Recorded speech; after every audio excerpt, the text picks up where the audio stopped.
45, do 45 até o 53. Hoje o tema da mensagem é a reunião do fracasso. Tema sugestivo, porque é exatamente isso que os guardas vêm voltando, né?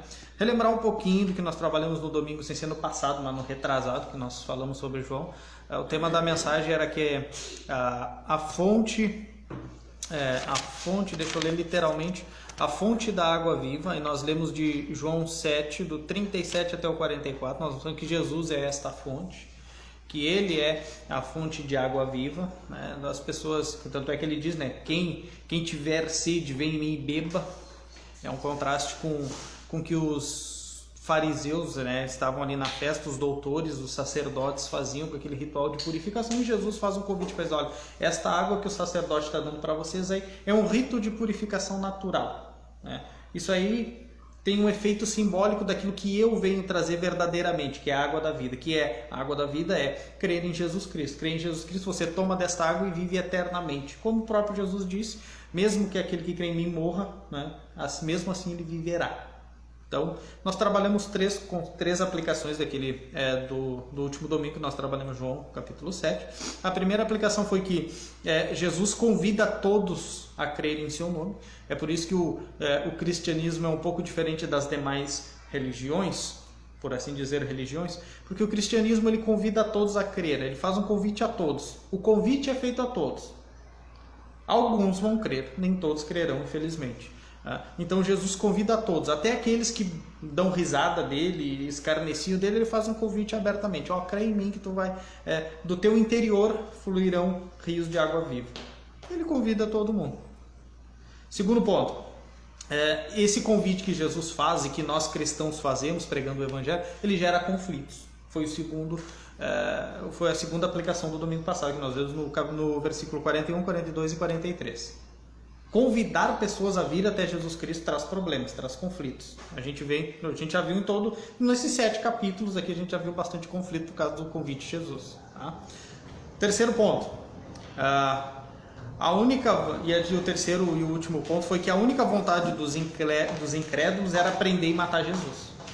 Então, isso daí se aplica a nós também. Quando nós ofertamos a Cristo ao incrédulo, ele tem duas possibilidades. Ou ele crê, ou ele quer nos matar literalmente. Quer destruir. O cristianismo hoje está sendo muito perseguido e será perseguido, não tem o que fazer, porque faz parte da vontade mesmo de Deus que os cristãos sejam perseguidos. Todos foram, os apóstolos foram, todo mundo do primeiro século que cria em Jesus Cristo foi, então foi perseguido, e não vai ser diferente agora. Nós vamos ser privilegiados a esse ponto. Então essas foram as 3 aplicações. Hoje nós vamos falar sobre a reunião do fracasso. Está ali do versículo 45 até o versículo 53. Vamos fazer a leitura do texto. Versículo 45, o texto diz: Voltaram, pois, os guardas à presença dos principais sacerdotes e fariseus, e estes perguntaram: Por que não o trouxeste? Porque não trouxeram a Cristo. Responderam eles: Jamais alguém falou como este homem. Replicaram-lhes, pois, os fariseus: Será que também vós fostes enganados? Porventura creu nele alguém dentre as autoridades ou algum dos fariseus? Quanto a esta plebe que nada sabe da lei, é maldita. Nicodemos, um dos que fora ter com Jesus, perguntou a quem? A quem estava indagando os guardas, tá? Os sacerdotes, os fariseus. Acaso a nossa lei julga um homem sem primeiro ouvi-lo e saber o que ele fez? Responderam eles: Dar-se-á o caso que também tu és da Galileia? Examina e verás que da Galileia não se levanta profeta. E cada um foi para a sua casa. Até aqui a leitura. Pai, mais um domingo na tua presença, Senhor, que o Senhor ilumine os nossos corações, que a palavra venha a ser uma palavra de esclarecimento, de ensino sobre a tua palavra, Senhor.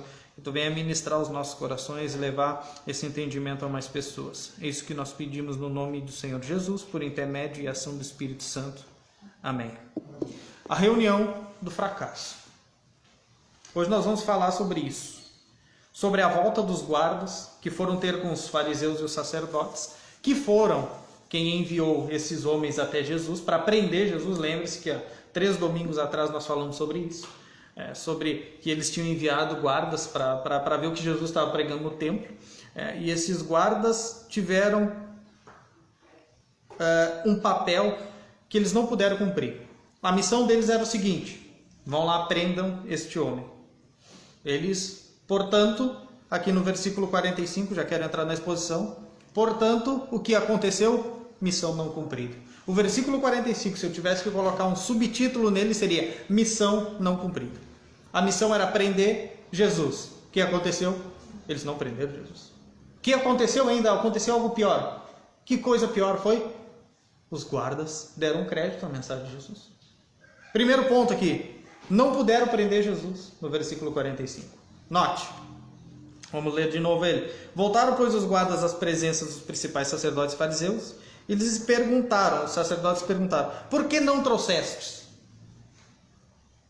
A pergunta aqui dos fariseus e dos sacerdotes é em tom de repreensão. Por que vocês não trouxeram esse homem? Eu mandei vocês trazerem esse homem. Por que não trouxeram? Qual foi o motivo? Que causa, razão e circunstância foi que vocês não puderam trazer esse homem? Vocês faliram a missão. A missão era simples, era trazer esse Galileu até aqui. É trazer esse carpinteiro até mim aqui. Para a gente mostrar, os sacerdotes e os fariseus falam que ele é um blasfemo. Que a pregação dele é errada. Por que vocês não puderam trazer esse homem? Se no versículo 45 nós temos essa missão não cumprida, no 46 que nós vamos ler agora, nós temos a explicação da missão não cumprida. Note, imagine-se só, vocês sendo guardas do templo, vocês foram enviados pelos seus chefes que são sacerdotes, vão lá e prendem fulano de tal. Você chega lá no local onde está o fulano de tal, no caso aqui Jesus, você ouve a pregação dele, você não consegue prender e ainda crê nele. Já parou para pensar nisso? Que muitas das conversões nossa, principalmente a minha, foi porque eu queria acusar os cristãos de contradições e peguei a Bíblia para ler e comecei a me apaixonar pelo que a Escritura dizia. Em vez de eu estava lendo com o intuito de tentar refutar os cristãos, eu acabei me tornando um. Eu também tinha uma missão.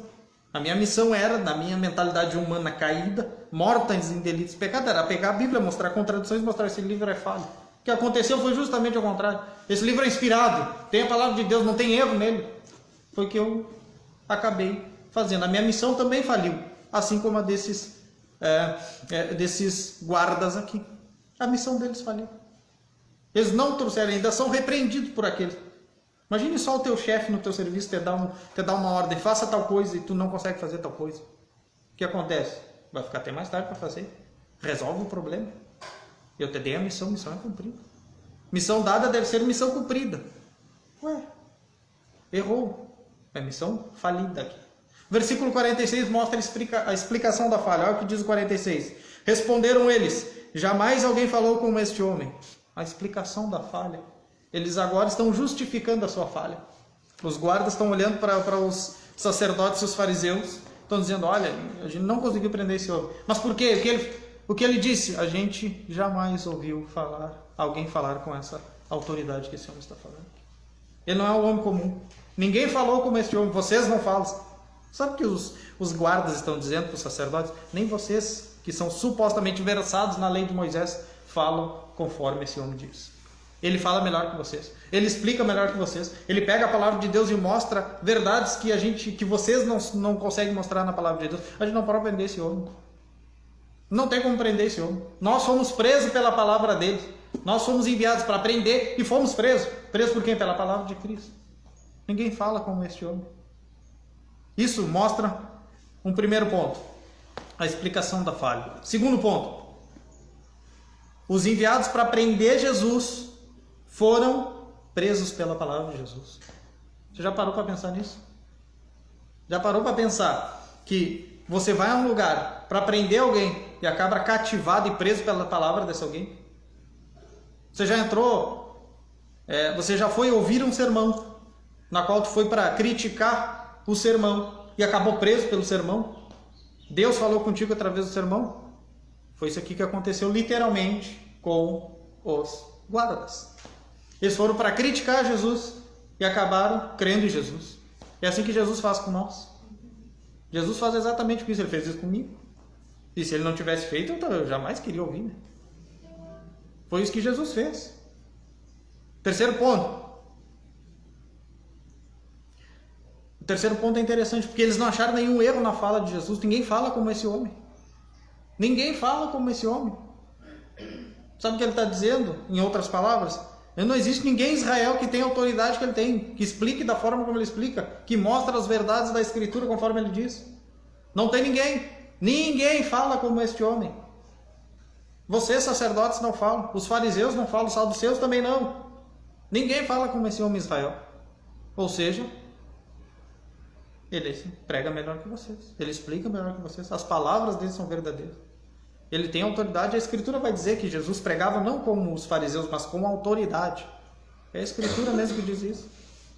A autoridade de Jesus vinha da palavra de Deus, não vinha dele somente, embora ele seja Deus homem. Ele veio para explicar a palavra de Deus para as pessoas, pregar o evangelho para as pessoas, e as pessoas têm que crer na palavra de Deus. Muitas das vezes a gente crê num religioso e não crê nas palavras de Jesus Cristo. A gente crê no que a falsa religião ensina e não crê nas palavras de Jesus. Esses guardas aqui, o quarto ponto, eles foram vencidos pela palavra de Cristo. Esse é o ponto muito importante. Ele foi vencido pela palavra de Cristo. Pergunta que faz para nós, algum dia a palavra de Cristo já nos venceu? Ela já chegou assim como algo tão forte que diz assim, eu não posso contrariar isso. Isso é uma verdade que não tem como ser questionada. Isso aqui é a autoridade de Deus em pessoa. Você já foi vencido pela palavra de Cristo. A palavra de Cristo já entrou no teu coração de uma forma para uma forma de que te transformou internamente. Eu não consigo. Isso aqui é mais forte que eu. A palavra desse homem me venceu. Eu fui vencido. Você já foi vencido? Essa pergunta que nós temos que fazer aqui no versículo 46. Eles estão explicando. Eles foram enviados para prender Cristo.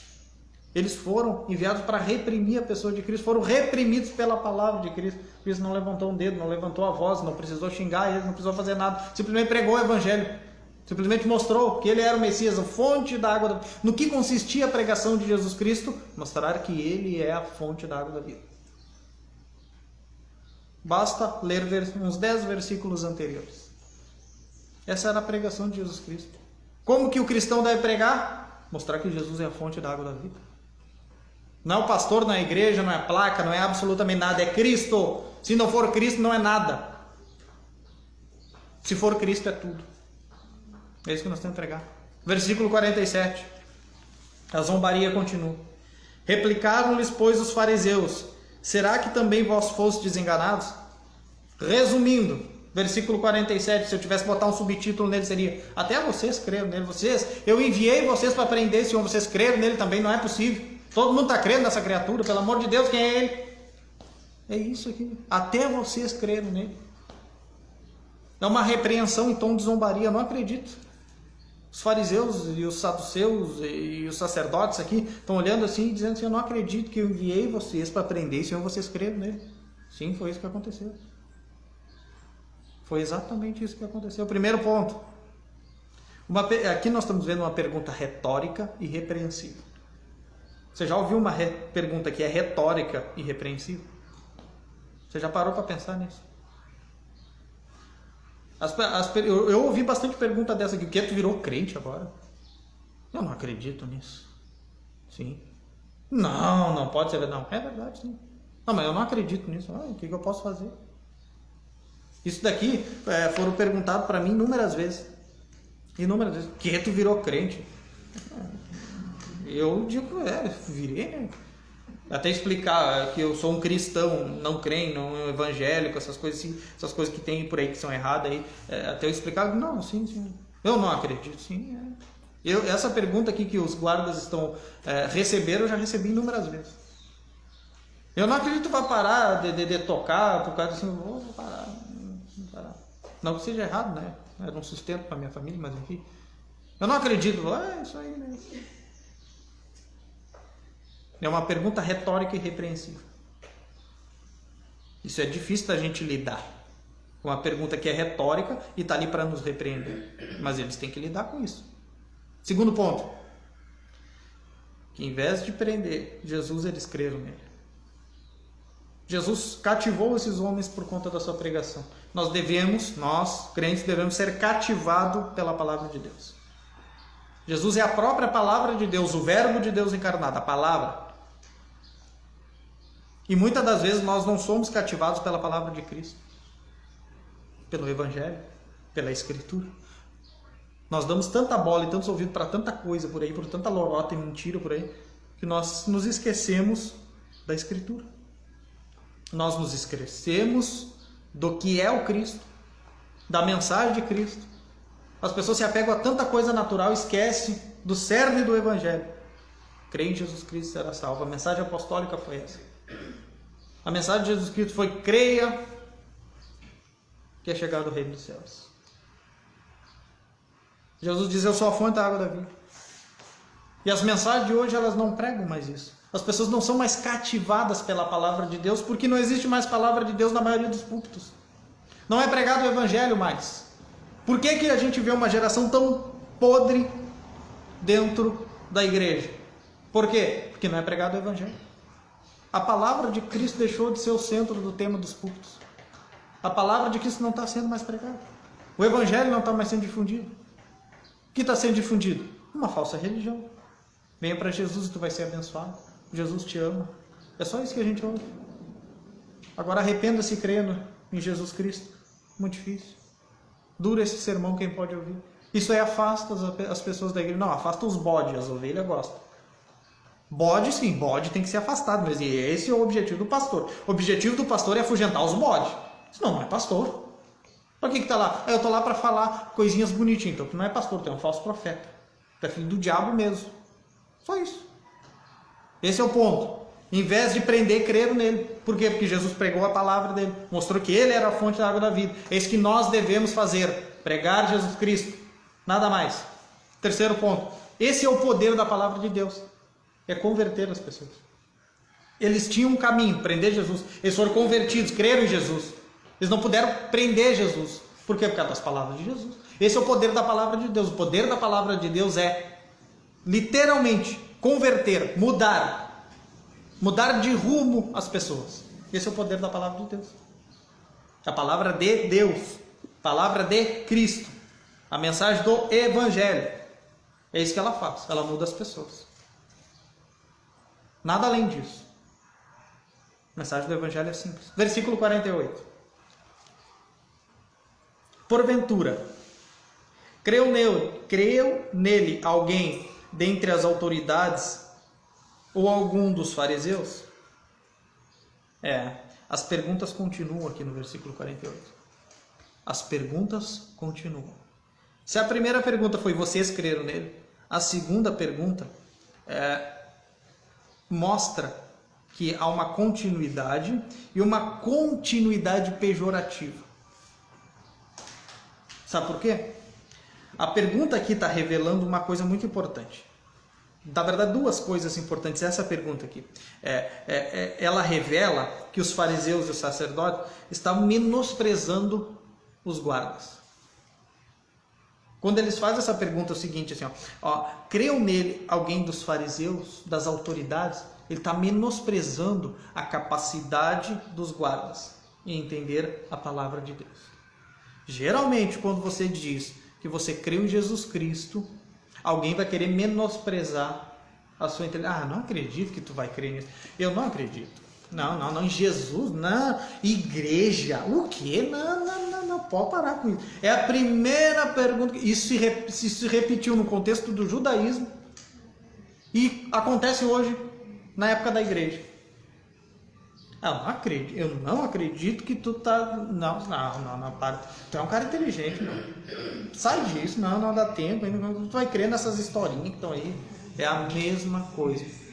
Aqui como os fariseus estão, e os sacerdotes, melhor dizendo, estão menosprezando a capacidade desses homens em entender a mensagem de Jesus Cristo, é assim com nós hoje. Quando diz, eu criei em Jesus Cristo, cara, isso aí me abriu a mente, eu entendi a minha necessidade de salvação, eu vi que eu sou um pecador, eu mereci o inferno mesmo, mas Cristo morreu para perdoar os meus pecados, eu creio nisso mesmo. Eu não acredito que tu acredita nessa mensagem. É a mesma pergunta hoje. Menosprezar os cristãos, quem crê na mensagem de Cristo, é natural. O mundo nos menospreza, os religiosos nos menosprezam, mas Isso daqui mostra e revela outra coisa. O argumento da autoridade. Isso é muito comum no meio religioso, tá? O argumento da autoridade. Você já ouviu o seguinte, os fariseus e sacerdotes não creem em Jesus Cristo. Quem crê nele? Quem das autoridades crê nele? Quem dos grandões de nós aqui, os fariseus, né, crê em Jesus Cristo? Eu não creio em Jesus Cristo, sacerdote, né? Aquele que era para ser a boca de Deus, né, na terra, aquele que era para fazer os ritos no templo judaico, aquele que era vamos dizer assim, o condutor do culto judaico e da expiação de tudo aquilo que a religião judaica tinha para mostrar. O argumento da autoridade. O argumento da autoridade mostra que os fariseus, os saduceus e os sacerdotes não creem em Jesus Cristo. Logo, só quem crê nele é quem não conhece a lei de Deus. Esse era o argumento. O argumento da autoridade. Até hoje é assim. No meio evangélico é assim, sabia? Quando eu digo, eu creio em tal doutrina bíblica, a primeira pergunta que me faz, quem dos teólogos fulanos de tal que nós temos no Brasil crê igual a ti? Hã? Como é que é? Quer dizer então que para validar uma doutrina, uma crença, tem que ter os doutores? É isso? Os doutores têm que dizer o que é certo e errado. Não a palavra de Deus tem que dizer o que é certo e errado. Até hoje é a mesma coisa. Eu vivo isso todos os dias, por conta das minhas visões teológicas. Quem crê igual a ti? Quem crê igual a mim? Peraí. Desde quando o que eu creio tem que ser validado pelo que o outro crê? Quem trouxe esse padrão? Isso é uma atitude farisaica e sacerdotal incrédula em Jesus Cristo. Pare e pense nisso. O argumento da autoridade foi usado aqui pelos judeus, pelos sacerdotes e pelos fariseus. Ninguém de nós crê em Jesus. Como é que vocês estão crendo? Nós, que somos os representantes de Deus na terra, não cremos. Como é que tu crê nisso? Como é que tu crê nesse homem? Que autoridade é que crê nesse homem? Argumento da autoridade. Eu sou autoridade, você não. Então você tem que crer igual a mim. Então se você crê diferente de mim, você está errado, porque eu sou autoridade e você não. É assim que funciona hoje. No meio evangélico tem muito disso, tá? O pastor crê nisso, o pastor às vezes está errado. Fulano de tal às vezes está errado. Mas o pastor crê nisso, eu tenho que crer igual a ele, porque ele é autoridade. Ué? A autoridade é isso aqui, ó. Isso aqui. O que isso aqui diz é autoridade. O que eu acho, o que eu penso, assim, pouco importa. O que importa é que está aqui. Jesus é a fonte da água da vida. Ah, mas o fulano não crê nisso. O problema é dele, incrédulo é ele, não tem nada que ver. Está aqui, está escrito, acabou. É assim que funciona. Esse é o ponto. As críticas, as perguntas continuam. Isso revela que os fariseus, aqui no versículo 40, estão menosprezando a capacidade dos guardas e usam o argumento da autoridade. Até hoje é assim, continua a mesma coisa, não mudou nada. Os mesmos erros que os judeus tinham é que a igreja brasileira moderna hoje tem. Mesma coisa, argumento da autoridade. Fulano não crê assim. E daí? O que eu tenho que ver com fulano? Tem que ver com o que a Bíblia diz. Fulano e nada para mim é a mesma coisa. O que Jesus disse? O que os apóstolos disseram? O que o texto inspirado diz? É assim que a gente deve crer. Versículo 49. E aqui começa a revelar-se o caráter pejorativo desses homens. Note que diz o verso 49. Quanto a esta plebe que nada sabe da lei, é maldita. Ponto. A plebe maldita. Deixa eu te dizer, você já foi maldito, ou amaldiçoado, ou ridicularizado por crer em Cristo? Você já foi? Alguém daqui já foi ridicularizado? Ele é crente. Qual é a visão? Note muito bem. Qual era a visão que esses sacerdotes e esses fariseus tinham sobre quem cria em Jesus? Plebe maldita, que nada sabe da lei. Ou seja, escória, literalmente uma escória, alguém sem valor nenhum, amaldiçoada por Deus porque não conhece a lei de Deus. Sendo que quem é esta plebe maldita é quem não crê em Jesus. Note, eles estão dizendo que eles são a ralé, a escória dos judeus, porque creram em Jesus Cristo, são malditos e não conhecem a lei de Deus. Essa é a visão que os religiosos têm dos crentes em Jesus. Como é que um crente em Jesus é visto pela sociedade incrédula? Plebe maldita. Teve, uma semana atrás, um político do nosso Brasil, muito conhecido por ser um coronel muito rígido, que disse que a esquerda não ganhou por causa dessa, como é que ele disse, dessa gentinha dos evangélicos. Como os crentes são vistos pelos políticos incrédulos brasileiros? Pela grande maioria dos incrédulos brasileiros. Como os crentes? É uma pedra, esses crentes são umas pedras de tropeço, estão sempre atrapalhando o plano da esquerda, o plano dos incrédulos. Estão sempre atrasando. É assim até hoje. Os crentes são vistos como uma plebe maldita. Foi assim com esses guardas aqui. Plebe maldita. Claro que ele está falando não só dos guardas, mas da multidão toda como que creu em Jesus Cristo. Ali naquele contexto. Então note, como os cristãos são conhecidos? Plebe maldita. Por que eles tinham essa visão, então, daqueles que criam em Jesus Cristo? Porque na mente deles, estes não conheciam a lei de Deus. Eles não conheciam a lei de Deus. Então eles são facilmente enganados. Eles não têm a mesma instrução que nós, sacerdotes e fariseus, temos. Por isso eles são facilmente enganados. Esses guardas não têm o nível de instrução que os sacerdotes e os fariseus tinham. Por isso eles foram enganados pelas palavras de Jesus. Esse era o entendimento dos religiosos.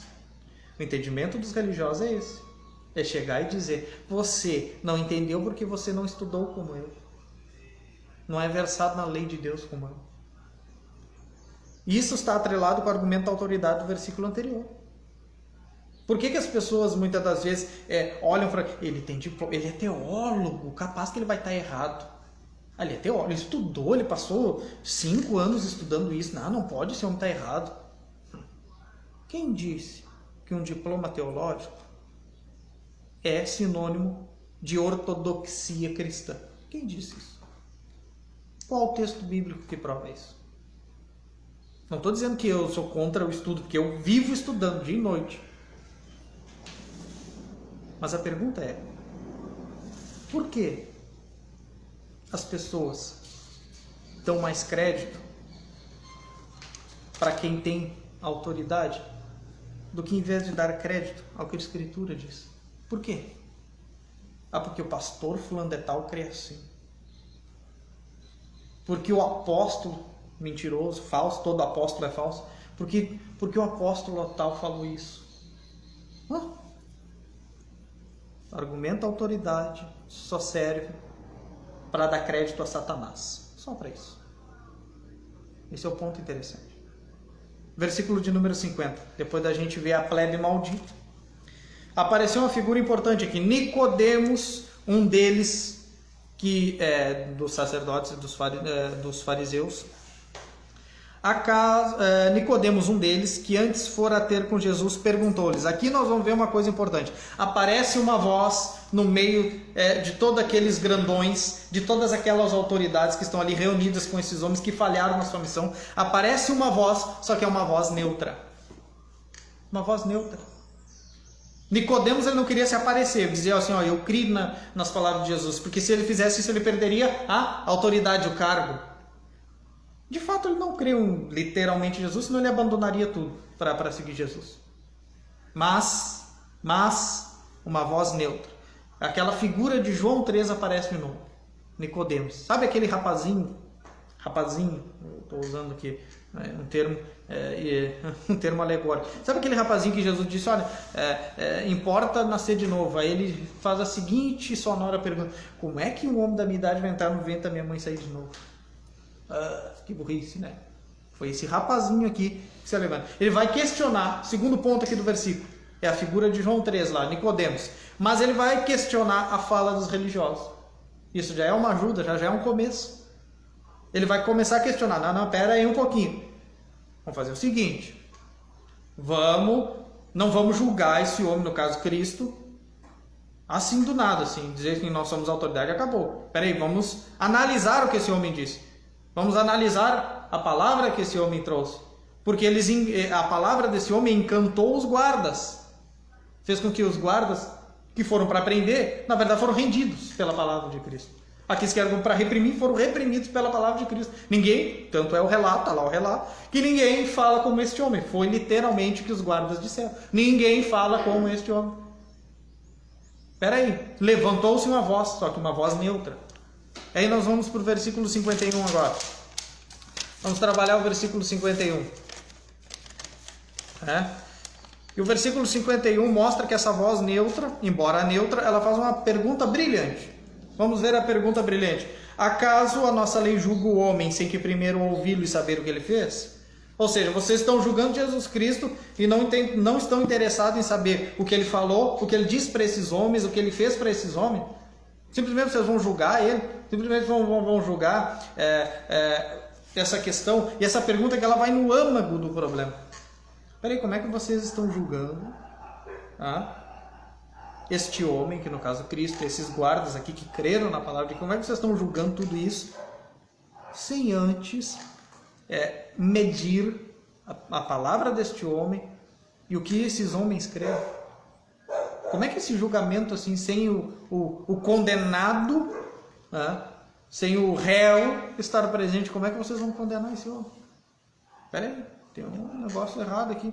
É uma voz neutra que traz uma pergunta no âmago do problema, mas essa pergunta aqui, e é importante notar, que essa pergunta aqui de Nicodemos, essa explanação dele, esse questionamento, ele não é baseado numa lei do AT, do Antigo Testamento, mas é na tradição que eles mesmos, os judeus, estavam impondo.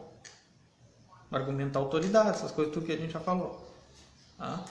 Então, note, a pergunta é no âmago do problema, mas ela é baseada na tradição que eles mesmos estão querendo colocar, impor sobre Cristo, para condenar Cristo. E condenar aqueles que criam em Cristo também. Então, note. Um terceiro preceito que nós temos que aplicar aqui no versículo 51, se há uma pergunta brilhante, um ponto que eu quero trazer aqui, que não está no versículo, propriamente dito, mas mostrar que nós devemos julgar segundo a reta justiça, porque senão nós estaremos trabalhando como judeus, os fariseus aqui que estão querendo condenar as pessoas. Como é que nós julgamos? Nós podemos julgar, e nisso daqui entra muito do que o evangelicalismo brasileiro quer trabalhar, principalmente quando estão errados doutrinariamente, ou estão cometendo alguns pecados, algumas coisas. Os crentes dizem, você não tem direito de me julgar. Não, ok.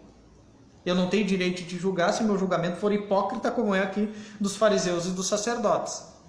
Mas em João 7:24 diz o seguinte: não julguei segundo a aparência, mas sim pela reta justiça. A gente não pode julgar por aparências, como é o que ele estava fazendo aqui. Quem é este homem? Que autoridade ele tem? O que ele ensina?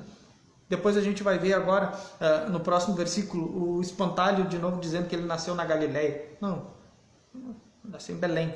O texto bíblico lá, nós vamos ler o texto bíblico da Davi. Então eles estão julgando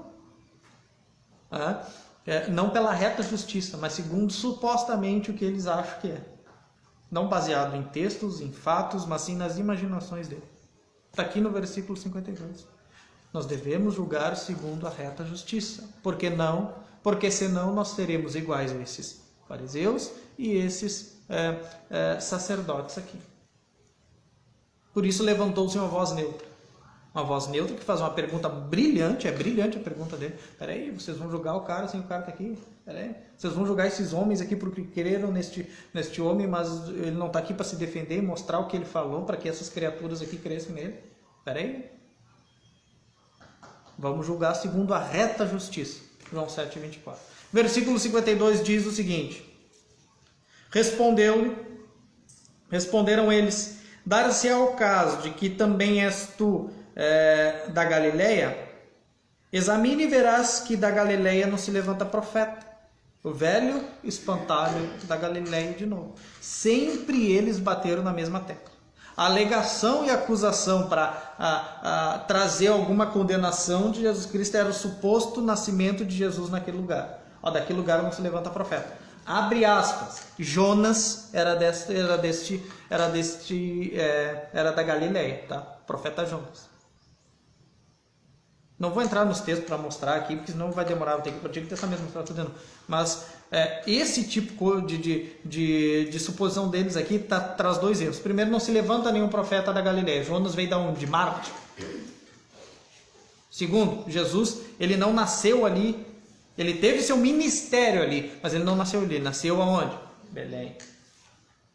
Como é que eu sei que Jesus nasceu em Belém? Vamos para Lucas capítulo 2 aqui. Vamos mostrar Lucas capítulo 2. Vamos ler desde o verso 2 até o verso 7. O texto diz: José também subiu a Galiléia, da cidade de Nazaré para a Judéia. Da onde José subiu? Da Galiléia para a Judéia, a cidade de Davi, também chamada Belém. Para onde então o José foi para que ele fosse ter com a sua esposa e seu filho que nasceria daqui um pouco. Para onde? Belém, cidade de Davi. Vamos ler o verso 7.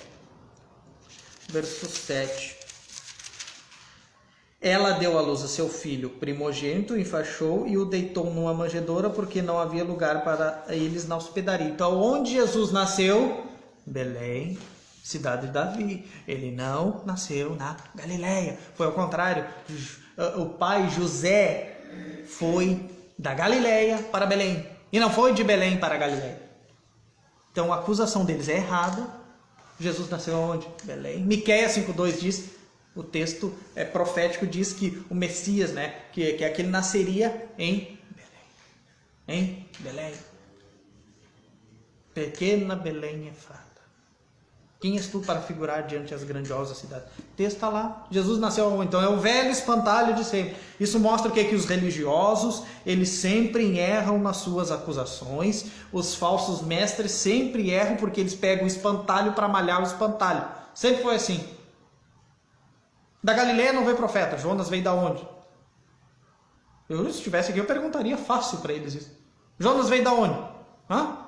Fala aqui para mim que eu não estou ouvindo. Eu não consigo ouvir. Estou com problema auditivo. De onde veio Jonas? Segundo ponto. Jesus não nasceu na Galiléia. O ministério dele foi na Galiléia, mas ele nasceu aonde? Belém. Cumprindo a profecia de Miqueias 5:2. Leia o relato de Lucas 2, do 4 até o 7. Ou seja, o velho espantalho de sempre, ele só bate em espantalho. Só bate em espantalho. Os falsos acusadores da sã doutrina sempre batem em espantalho. Isso eu vejo diariamente nos meus debates teológicos. Sempre, todo dia. Todo dia. Eu digo, eu creio em tal coisa. Aí eles vão, naquele suposto minha crença, distorcem o que eu creio para malhar o que eles mesmos distorceram. Eu digo, mas isso aqui, eu nunca ensinei isso. Eu nunca disse isso, eu não creio sem safado. Aí sabe o que eu faço? Pegue um autor que crê igual a mim, tá? Já que vocês gostam tanto de autoridade, pega um autor que crê igual a mim, né? E ensine isso que você está dizendo que eu ensino. Aqui termina o debate, porque eles não têm. A acusação deles é falsa. Eles não conseguem provar. Um exemplo, arrebatamento secreto. Eu sou pré-tribulacionista. Eu creio que a igreja será arrebatada antes da tribulação. Aí sabe o que eles dizem? Tu crê no arrebatamento secreto. Eu digo, não. Mas tu não é pré-tribulacionista? Sou. Mas como tu não crê em arrebatamento secreto? Isso aí nem um termo que a gente usa. Arrebatamento não é secreto. Mas eu creio em arrebatamento secreto. Traga-me um autor dispensacionalista pré-tribulacionista que ensine e nos seus escritos e fale e ensine que arrebatamento é secreto. Aí termina o debate, porque eles não têm de onde tirar. Eles criam um espantalho para malhar o espantalho. Aqui é a mesma coisa. Os fariseus criaram um espantalho para malhar o espantalho. A acusação dos falsos mestres sempre é a mesma. Sempre é a mesma. Não muda. Isso me irrita. Me deixa irritado. Porque o diabo, ele é tão burro que ele usa sempre do mesmo jeito as pessoas. O diabo podia ser mais criativo aqui. Diabo, se tu tá vendo o que eu tô falando, seja mais criativo. Não malhe só espantalho. Chega de malhar espantalho. Tu tá malhando espantalho aí, Deus que a terra é terra. Deus do Éden tá malhando espantalho, tá distorcendo as palavras de Deus. Não, pode ficar tranquilo aí, se tu comer, tu não vai morrer. É a mesma coisa, sempre a mesma coisa. Versículo final para a gente terminar, 53. Depois de dizer que de profeta, que da Galileia você levantaria profeta, que é um grande espantalho, porque Jonas veio de lá. O versículo 53 diz: e cada um foi para a sua casa. Fim da reunião. Primeiro ponto, aqui desse versículo 53. Versículo 53 está mostrando o quê? Que a discussão Eva não prenderam Jesus. O sério da discussão era, vão lá e prendam esse homem. Eles vieram, não prenderam esse homem. Toda discussão religiosa, nesse sentido, com incrédulos, com religiosos, com fariseus, com sacerdotes, é uma discussão vã. É uma discussão em vão. É vão essa discussão toda aqui deles. É uma reunião, é um comitê para resolver esse problema desse homem, esse Jesus Cristo, esse cara aí que está pregando, fazendo escarcéu aí no meio religioso em Israel, que nós vamos prender, e toda a discussão é vã. Não resolveram porcaria nenhuma. Não resolveram o problema de ninguém. Nada foi resolvido. A discussão toda é vã. Isso mostra que a discussão dos incrédulos é vã. É vã. Reunião não adiantou para nada. Reunião improdutiva. Missão failete. Né? Faliu a missão. Discussão improdutiva. Foi um monte de improdutividade aqui. E um segundo ponto. A gente terminar o versículo 53, o fim da reunião. Né? Eles não prenderam Jesus. Nem podiam tirar dos ouvintes de Jesus a palavra de Jesus. Fracasso total. Fracasso na missão, fracasso na reunião. Eles não conseguiram prender e muito menos arrancar de dentro das pessoas as palavras de Jesus. Ou seja, esses guardas aqui, aquilo que Jesus disse para eles não podia ser arrancado dos guardas. Aí tu imagina, tu vai dar outra missão, vão lá e prendam Jesus, tente prender Jesus de novo. Esses homens já não vão. Eles vão ir para ouvir Jesus, não para prender Jesus, porque eles já sabem que não vão conseguir. Então note, o fim da reunião significa que é uma discussão vã, não prenderam Jesus, e ainda não pode arrancar dos ouvintes de Jesus as palavras de Jesus. Fracasso total desses homens. Isso mostra o que a religiosidade é um fracasso total. Não seja religioso. Não use argumento da autoridade, não bata espantalho, crê em Jesus Cristo, Ele é a fonte da água da vida.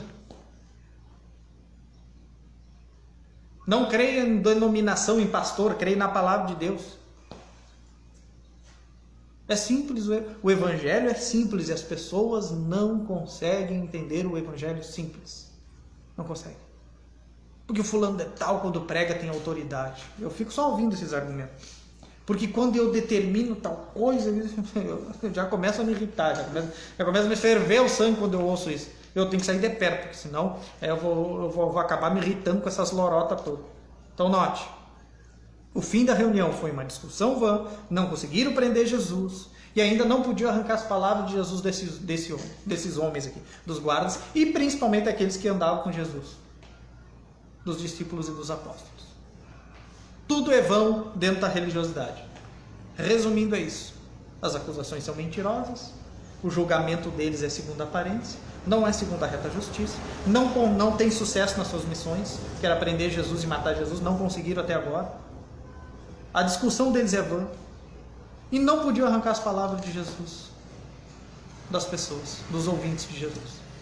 Para nós terminar aqui, vamos trazer 3 aplicações.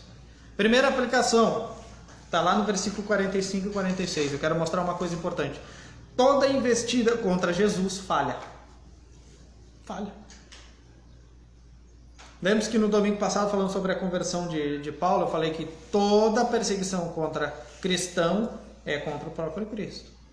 Toda investida contra Jesus falha. Ainda que pareça que o julgamento de Deus é tardio, as pessoas estão aí prendendo e matando cristãos aí mundo afora, como acontece. Graças a Deus no Brasil ainda não chegou isso, e Deus conserve que não chegue. Né? Mas toda investida contra Jesus vai falhar. Ainda que nós sejamos mortos por causa do Evangelho de Cristo, Cristo vai se vingar disso, lançando essas pessoas no lago de fogo e enxofre. Ainda que nós aqui sejamos mortos, enfim, coisa. Toda investida contra Jesus é falha. Falha por quê? Porque se Jesus não pune agora no tempo presente de uma forma visível, Ele vai punir na eternidade, jogando essas criaturas no lago de fogo e enxofre. Não lute contra Jesus. Não lute contra a igreja de Cristo. Esse é o recado para os incrédulos. Segundo ponto, segunda aplicação, para nós terminarmos o sermão de hoje. Vocês viram como são vistos os crentes em Jesus pelos incrédulos? Lá no versículo 49. Plebe maldita. Deixa eu te dizer, você é uma plebe maldita para os incrédulos. Se você crê em Jesus Cristo, você faz parte da plebe maldita que crê em Jesus Cristo. Bem-vindo ao time. Seja bem-vindo. Essa plebe maldita. Eu já fui chamado de quase tudo. Quase tudo. E a maioria dos adjetivos são por supostos crentes. Incrédulo, muitas das vezes, não me xinga da forma como supostamente me xinga um crente. Parou para pensar nisso? Que você vai ser odiado pelos incrédulos que estão no mundo e pelos incrédulos que supostamente estão na igreja. Você já parou para pensar que existem dois grupos que te odeiam? Os incrédulos e os incrédulos que estão dentro da igreja. Da igreja visível, que eu digo, tá? A igreja só existe uma, que é todos os crentes em Jesus Cristo, desde Atos até Jesus vir buscar sua igreja. Então note, você é uma plebe maldita para os religiosos e incrédulos. E graças a Deus por você ser uma plebe maldita, você que crê em Jesus Cristo. Glorifique a Deus por causa disso, tá? Não fica frustrado, deprimido e cabisbaixo, tá? E um terceiro ponto para nós terminar. E aqui é muito importante, porque muitas das vezes isso daqui ocorre nas conversas e discussões teológicas dentro do cenário de crente. Uma voz neutra não resolve o problema. Está lá no versículo 50 e 51. Sabe aquele que quer fazer a política da boa vizinhança? Sabe aquele que quer fazer fazer vistas com os dois lados? Ah, mas a gente não pode ser tão rude assim, né? A gente tem que...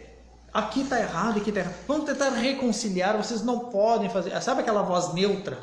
Que foi a voz de Nicodemos aqui, embora a pergunta dele tenha sido muito boa, mas a pessoa dele é neutra, ele não quer tomar partido para o lado de Jesus Cristo e não quer criticar e mostrar o erro dos seus companheiros, dos seus companheiros de autoridade ali. Isso não resolve o problema. Não resolve o problema. Voz neutra nunca resolveu o problema.